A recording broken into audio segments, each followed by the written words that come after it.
ಈ ಸರ್ಕಾರವನ್ನು ವಜಾ ಮಾಡಿ ಅಂತೇಳಿ ಗವರ್ನರ್ ಆಫೀಸ್ಗೆ ಬಂದು ಮೆಮೊರಂಡಮನ್ನು ಸಬ್ಮಿಟ್ ಮಾಡಿದ್ದೀರಿ. ನಿನ್ನೆನೂ ಕೂಡ ನಾವು ಬರ್ತೀರಿ ಅಂತ ಗವರ್ನರ್ ಹತ್ರ ಟೈಮ್ ತಗೊಂಡಿದ್ರಿ, ನಿನ್ನೆ 12 ಗಂಟೆ ಒಳಗಡೆ. ಬಟ್ ಅವಾಗ ಬರೋಕ್ಕಾಗಲಿಲ್ಲ ನಮ್ಮ ಕೈಲಿ. ಅದಕ್ಕೆ ಗವರ್ನರ್ ಜೊತೆ ನಿನ್ನೆನೇ ಮೆಮೊರಂಡಮ್ ಕಳಿಸಿದ್ರಿ, ಇವತ್ತು ಮೆಮೊರಂಡಮ್ ಕೊಟ್ಟಿದ್ರಿ. ಅವರು ಸಂಜೆ 8 ಗಂಟೆಗೆ ಬಂದು ಭೇಟಿ ಮಾಡಿ ಅಂತ ಹೇಳಿದ್ದಾರೆ. ನಾನು ನಮ್ಮೆಲ್ಲ ಶಾಸಕರಿಗೆ ಇಲ್ಲಿ ಇರೋರು ಯಾರ್ಯಾರು ಇದ್ದಾರೆ ಬೆಂಗಳೂರಲ್ಲಿ 7:15 ಅಷ್ಟೊತ್ತಿಗೆ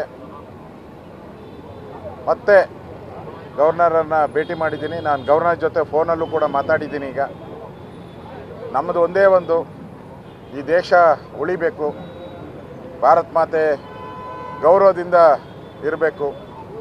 ಕರ್ನಾಟಕದಲ್ಲಿ ಈ ಟೆರರಿಸ್ಟ್ ಆಕ್ಟಿವಿಟೀಸು ಏನು ಕಾಂಗ್ರೆಸ್ ಬಂದ ಮೇಲೆ ಕಳೆದ 9 ತಿಂಗಳಲ್ಲಿ ಭಯೋತ್ಪಾದನಾ ಚಟುವಟಿಕೆಗಳು. ರಮೇಶ್ ಕಲ್ಲಂಗಡಿ ಕೃಷಿಯಲ್ಲಿ 3 ತಿಂಗಳಿಗೆ 2 ಲಕ್ಷ ಗಳಿಸ್ತಿದ್ದಾರೆ. ನೀವು ಕೂಡ ಅವರಿಂದ ಕಲಿಬೇಕಾ? ಅವ್ರ ಜೊತೆ ವಿಡಿಯೋ ಕಾಲ್ನಲ್ಲಿ ಮಾತಾಡಬೇಕಾ? ಈಗಲೇ ಫ್ರೀಡಮ್ ಆ್ಯಪ್ ಡೌನ್ಲೋಡ್ ಮಾಡಿ.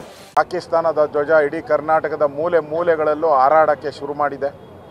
ಎಲ್ಲ ಕಡೆ ಈ ಮುಸ್ಲಿಂ ಭಯೋತ್ಪಾದಕರು ಗಲಭೆ, ದೊಂಬಿ, ಗಲಾಟೆ ಎಲ್ಲ ಮಾಡ್ತಾ ಇದ್ದಾರೆ.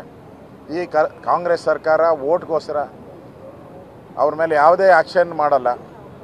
ಇವತ್ತು ಅಷ್ಟೇ ವಿಧಾನಸಭೆಯಲ್ಲಿ ನಾವು ಧ್ವನಿ ಎತ್ತಿದ್ರು ಕೂಡ, ನಿನ್ನೆನೂ ಧ್ವನಿ ಎತ್ತಿದ್ರಿ, ಇವತ್ತು ಧ್ವನಿ ಎತ್ತಿದ್ರಿ, ಅವ್ರನ್ನ ಬಂಧಿಸಿ ಅಂತೇಳಿ. ಆದರೆ ಮುಖ್ಯಮಂತ್ರಿಗಳು ಈ ಸರ್ಕಾರ ಅವ್ರನ್ನ ಬಿಡಿ ಅಂತೇಳಿ ಬಿಡಿಸಿ ಕಳಿಸ್ಬಿಟ್ಟಿದ್ದಾರೆ. ಇವತ್ತು ಗೃಹ ಸಚಿವರು ಏನು ಹೇಳಿದ್ದಾರೆ, ಅವ್ರನ್ನ ಕರೆದಿದ್ರಿ, ಎನ್ಕ್ವೈರಿ ಮಾಡಿ ಬಿರಿಯಾನಿ ಕೊಟ್ಟು ಕಳಿಸಿದ್ದೀನಿ ಅಂತ ಹೇಳಿದ್ದಾರೆ.